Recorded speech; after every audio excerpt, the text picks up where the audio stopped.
എല്ലാ പ്രിയപ്പെട്ട പ്രേക്ഷകർക്കും പുതിയ വീഡിയോയിലേക്ക് സ്വാഗതം. ഇന്നത്തെ വീഡിയോ കോരാണി തോന്നയ്ക്കൽ മംഗലപുരം വരെയുള്ള നാഷണൽ ഹൈവേ 66ൻ്റെ വർക്ക് അപ്ഡേറ്റ് ആണ്. മംഗലപുരം മുതൽ കഴക്കൂട്ടം വരെയുള്ള വീഡിയോ കഴിഞ്ഞ ദിവസങ്ങളിൽ ചെയ്തിരുന്നു. ഈ വീഡിയോയുടെ ലിങ്കുകൾ ഐക്കാർഡിലും എൻ്റെ സ്ക്രീനിലും ആഡ് ചെയ്തേക്കാം. വീഡിയോ ആരംഭിക്കുന്നത് കോരണി അണ്ടർപാസ് കഴിഞ്ഞ് സർവീസ് റോഡിൽ നിന്നാണ്. റോഡിൻ്റെ വലത് സൈഡിലെ റീറ്റെയിനിങ് വാളിൻ്റെ വർക്കുകൾ പുരോഗമിക്കുകയാണ്. ഇപ്പോൾ ഈ ഭാഗത്ത് കൂടുതൽ മണ്ണ് കൊണ്ടിട്ടിരിക്കുന്നതായി കാണാം. ഇവിടെ നിന്നും നേരെ ചെമ്പകമംഗലം ഭാഗത്തേക്കാണ് പോകുന്നത്. ഇവിടെ കൂടുതൽ വർക്കുകളൊന്നും നടന്നിട്ടില്ല. ഇടത് സൈഡിൽ നോക്കുകയാണെങ്കിൽ ഡ്രെയിനേജിൻ്റെ വർക്ക് നടന്നിട്ടുണ്ട്. കൂടാതെ സർവീസ് റോഡിൻ്റെ ഭാഗം ക്ലീൻ ചെയ്തിട്ടുണ്ട്.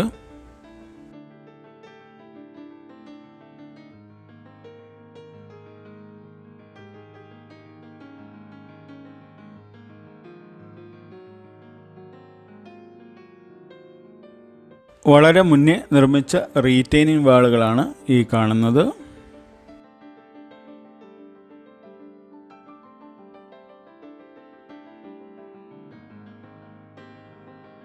ഇവിടെ റോഡ് അല്പം ഉയർന്നാണ് കടന്നു പോകുന്നത്. സർവീസ് റോഡിൻ്റെ ഭാഗത്ത് മണ്ണ് കൊണ്ടിട്ട് ഉയർത്തിയിരിക്കുന്നതായി കാണാം. ഒന്നിടവിട്ട ഭാഗങ്ങളിൽ റീറ്റെയിനിങ് വാളുകളും ക്രാഷ് ബാരിയറിന് വേണ്ടിയുള്ള കമ്പിയും ഉയർത്തിയിരിക്കുന്നതായി കാണാം.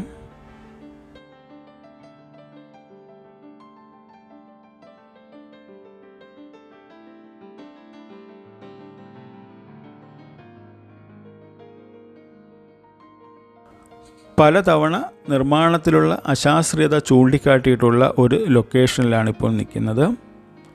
ഇവിടെ നോക്കുകയാണെങ്കിൽ കുത്തനെയാണ് കുന്ന് ഇടിച്ച് മണ്ണ് മാറ്റിയിരിക്കുന്നത്. ഈ കുന്നിലെ മണ്ണ് നോക്കുകയാണെങ്കിൽ ഇത് കംപ്ലീറ്റായും ബലമില്ലാത്ത ചേടി മണ്ണാണ്. നല്ല മഴ പെയ്യുന്ന സമയത്ത് ഇത് ഇടിഞ്ഞു വീഴാനുള്ള സാധ്യത കൂടുതലാണ്. സർവീസ് റോഡ് ഇതിനോട് ചേർന്നാണ് കടന്നു പോകുന്നത്. ഇപ്പോൾ കഴിഞ്ഞ മഴയിൽ ഈ കുന്നിൻ്റെ അടിഭാഗത്തെ കുറേ മണ്ണ് പൊളിഞ്ഞു മാറിയിരുന്നു.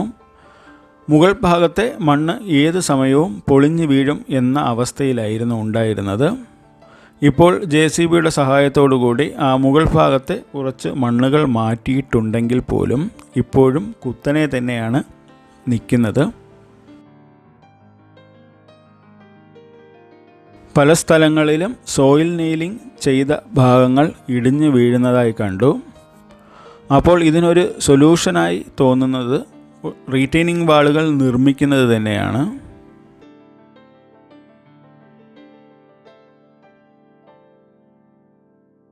കടമ്പാട്ടുകോണം മുതൽ തിരുവനന്തപുരം ഭാഗത്തേക്കുള്ള വർക്കുകൾ നോക്കുകയാണെങ്കിൽ ഇവിടുത്തെ ഭൂപ്രകൃതി ഒരേപോലെയാണ്.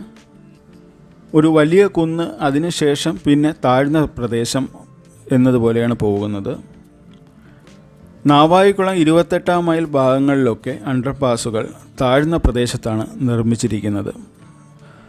പക്ഷേ ഇവിടുത്തെ അണ്ടർപാസുകൾ നോക്കുകയാണെങ്കിൽ കോരണിയിലും ചെമ്പകമംഗലത്തും 16-ാം മൈലിലുമൊക്കെ ഉയർന്ന ഭാഗത്താണ് അണ്ടർപാസുകൾ വരുന്നത്. അങ്ങനെ വരുമ്പോൾ ഒരുപാട് ഉയരത്തിൽ മണ്ണിട്ട് ഉയർത്തേണ്ട ആവശ്യകത ഉണ്ടാകും. മണ്ണ് ഒരുപാട് ഉയരുമ്പോൾ ബേസ്മെൻറ്റിൻ്റെ ഉറപ്പ് ഒരു പ്രധാന ഘടകമാണ്. ആറ്റിങ്ങൽ ബൈപ്പാസ് കൂടുതലും കടന്നു പോകുന്നത് ചതുപ്പ് പ്രദേശങ്ങളിലും വയലുകളിലും ഒട്ടും ഉറപ്പില്ലാത്ത കുന്നിൻ്റെ സൈഡിലൂടെയൊക്കെയാണ്. അപ്പോൾ ഈ ഭാഗത്തൊക്കെ ഒരു ശാസ്ത്രീയമായ രീതിയിലുള്ള നിർമ്മാണമാണ് വേണ്ടതെന്ന് തോന്നുന്നു. ഇപ്പോൾ കാണുന്നത് ചെമ്പകമംഗലം അണ്ടർപാസിൻ്റെ അപ്രോച്ച് റോഡിന് വേണ്ടിയുള്ള ആര്യവാൾ വർക്കുകൾ നടന്ന ഭാഗമാണ്. പഴയ വർക്കാണ്. ഇവിടെ പുതുതായിട്ടൊന്നും പുരോഗമിച്ചിട്ടില്ല. RDS കമ്പനി മാറി ഇപ്പോൾ RKC കമ്പനി ആയിട്ട് പോലും വർക്കിന് യാതൊരുവിധ പ്രോഗ്രസ്സുമില്ല. പല സ്ഥലങ്ങളിലും മന്ദഗതിയിൽ തന്നെയാണ് മുന്നോട്ട് പോകുന്നത്. വർക്കുകളെല്ലാം സ്റ്റോപ്പായിട്ട് ഏകദേശം 1 വർഷത്തോളം ആകുന്നു. ഇപ്പോൾ കാണാൻ കഴിയുന്നത് പല സ്ഥലങ്ങളിലും പോച്ച പറിക്കുന്ന പണി മാത്രമാണ്. ചെമ്പകമംഗലത്ത് നിന്നും നേരെ 16-ാം മൈലിലേക്കാണ് പോകുന്നത്. നേരത്തെ പറഞ്ഞതുപോലെ അണ്ടർപാസ് ഒരു ഉയർന്ന പ്രദേശത്ത് നിൽക്കുന്നു. അതിനുശേഷമുള്ള ഭാഗവും മുന്നേ ഉള്ള ഭാഗവും താഴ്ന്ന പ്രദേശമാണ്.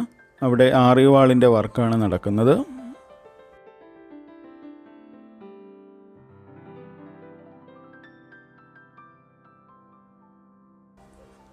ഇപ്പോൾ കാണുന്നത് 16-ാം മൈൽ അണ്ടർപാസിൻ്റെ അപ്രോച്ച് റോഡിൻ്റെ ഭാഗമാണ്.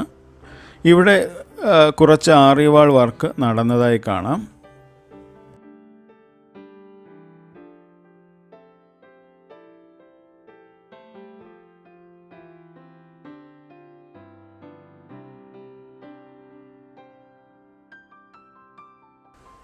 പതിനാറാം മൈൽ വളരെ ചെറിയൊരു അണ്ടർപാസാണ്, വീതിയും കുറവാണ്.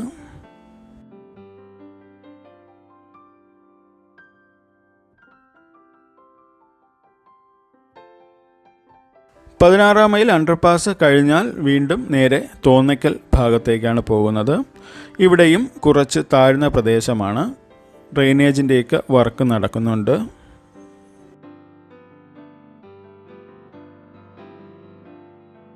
മാമം കഴിഞ്ഞ് തിരുവനന്തപുരം ഡയറക്ഷനിലേക്ക് വരുമ്പോൾ കൂടുതലും ഇടത് സൈഡിലാണ് സ്ഥലം ഏറ്റെടുത്തിരിക്കുന്നത്.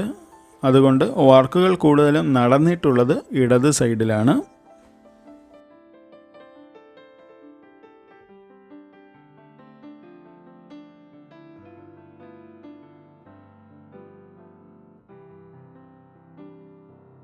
തോന്നയ്ക്കൽ ഭാഗം എത്തുമ്പോൾ സർവീസ് റോഡിൻ്റെ വർക്ക് ഏറെക്കുറെ കംപ്ലീറ്റ് ആയിട്ടുണ്ട്. രണ്ട് സൈഡിലെയും സർവീസ് റോഡിൻ്റെ വർക്ക് കംപ്ലീറ്റ് ആയിട്ടുണ്ട്. മെയിൻ റോഡിൻ്റെ വർക്ക് നടക്കുന്നുണ്ട്. ചില ഭാഗത്ത് ഫസ്റ്റ് ലെയർ ടാറിങ്ങും തീർന്നിട്ടുണ്ട്.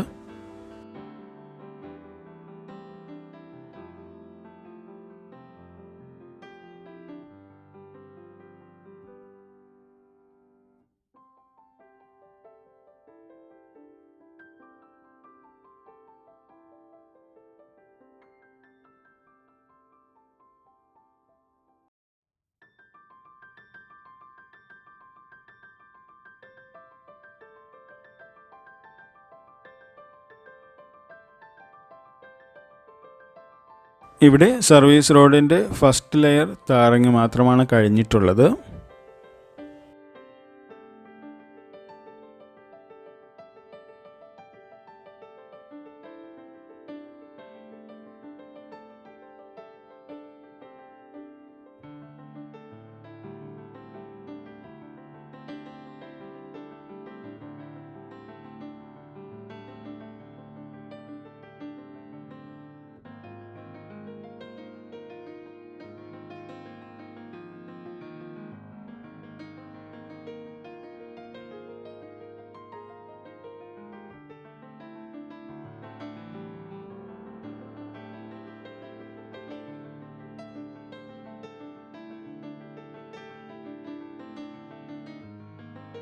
ഇവിടെ സർവീസ് റോഡിന് മെയിൻ റോഡിനെ അപേക്ഷിച്ച് നല്ല ഉയരത്തിലാണ് സ്ഥിതി ചെയ്യുന്നത്.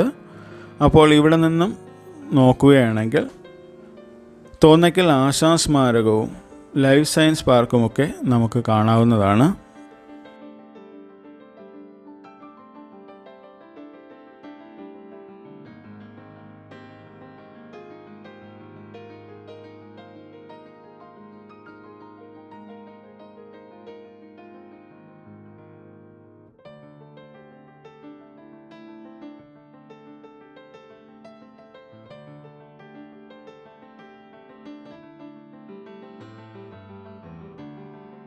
ഇവിടെ നിന്ന് നേരെ പോകുന്നത് മംഗലപുരം ഡയറക്ഷനിലേക്കാണ്. മംഗലപുരം ജംഗ്ഷൻ വരെ സർവീസ് റോഡിൻ്റെ വർക്ക് കംപ്ലീറ്റ് ആക്കിയിട്ടുണ്ട്.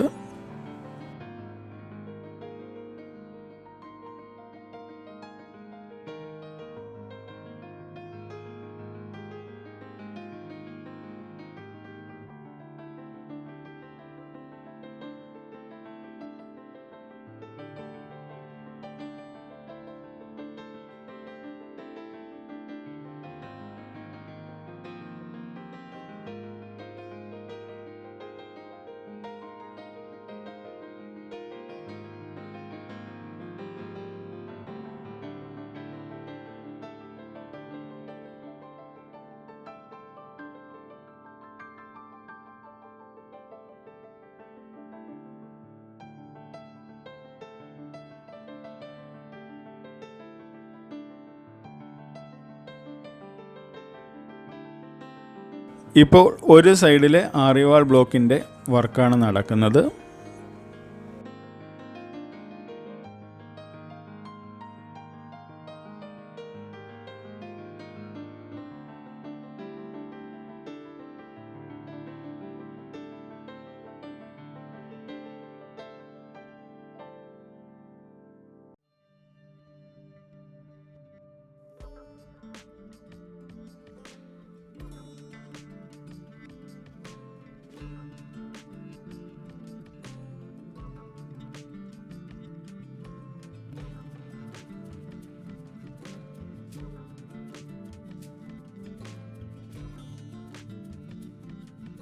മംഗലപുരം മുതൽ കഴക്കൂട്ടം വരെയുള്ള വീഡിയോ നിങ്ങൾ കണ്ടിട്ടില്ലെങ്കിൽ ഈ വീഡിയോയുടെ അവസാനം ഇതിൻ്റെ ലിങ്ക് ഉൾപ്പെടുത്തിയിട്ടുണ്ട്.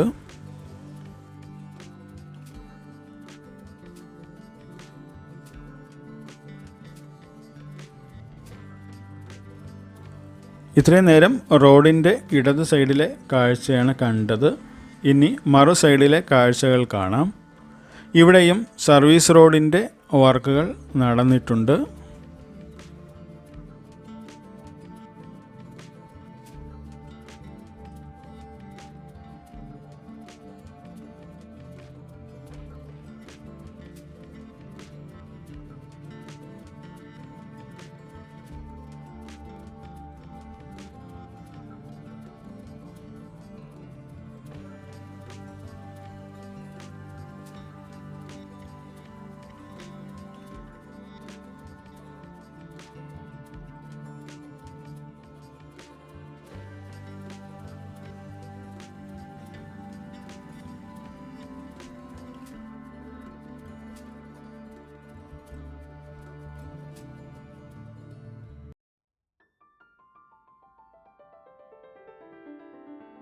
വീഡിയോ ഇപ്പോൾ കൂടുതലും ഷൂട്ട് ചെയ്തിരിക്കുന്നത് സർവീസ് റോഡ് വഴി ആയതിനാൽ റോഡിൻ്റെ മറുവശം കാണിക്കാൻ കഴിഞ്ഞിട്ടില്ല.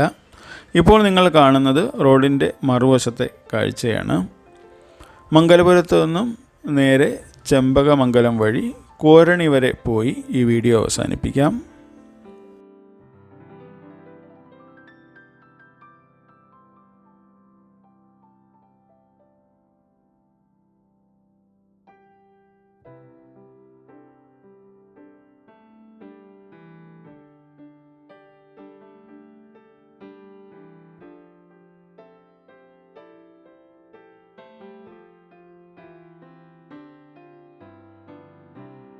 മംഗലപുരത്ത് ആരംഭിക്കുന്ന സർവീസ് റോഡ് തോന്നയ്ക്കൽ ആശാ റോഡിൻ്റെ മുൻവശം വരെ ഉണ്ട്.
പതിനാറാം മൈൽ അണ്ടർപാസിൻ്റെ കാഴ്ചയാണ് ഇപ്പോൾ നിങ്ങൾ കാണുന്നത്.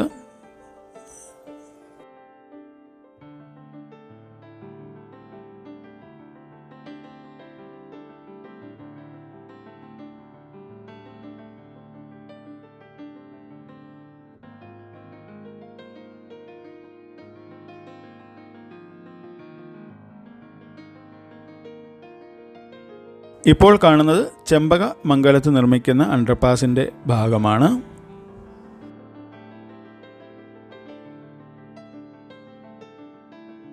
ഇപ്പോൾ കാണുന്നത് നേരത്തെ കണ്ട കുന്നിൻ്റെ ഓപ്പോസിറ്റ് സൈഡാണ്. ഇവിടെ താഴ്ന്ന പ്രദേശമാണ്. ഇപ്പോൾ ഇവിടെ മണ്ണിട്ട് നിരത്തുന്ന വർക്കാണ് നടക്കുന്നത്.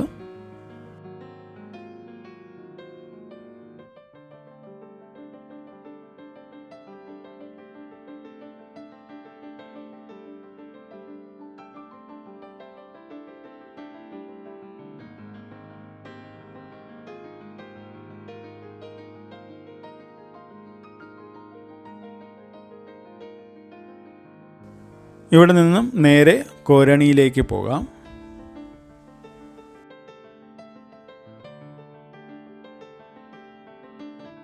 കോരാണിയിലെ അണ്ടർപാസിൽ എത്തുന്നതിന് മുന്നേ സർവീസ് റോഡ് വഴിയാണ് വാഹനങ്ങൾ കടത്തിവിടുന്നത്.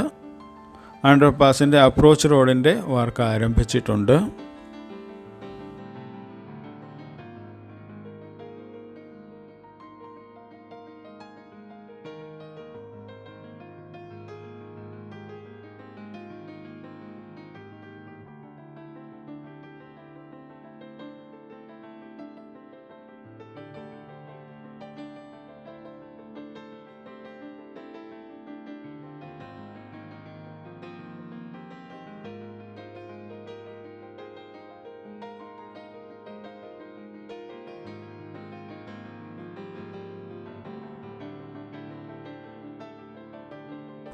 ഇപ്പോൾ നിങ്ങൾ കാണുന്നത് കോരാണിയിൽ നിർമ്മിച്ച അണ്ടർപാസിൻ്റെ കാഴ്ചയാണ്.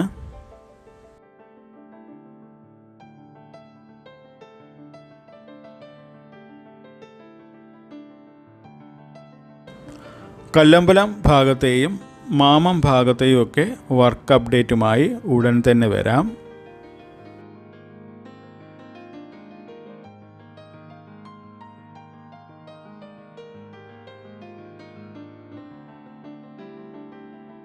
ഈ വീഡിയോ ഇഷ്ടമായെങ്കിൽ നിങ്ങളുടെ അഭിപ്രായം കമൻറ്റുകളായി രേഖപ്പെടുത്തുക. നന്ദി, നമസ്കാരം.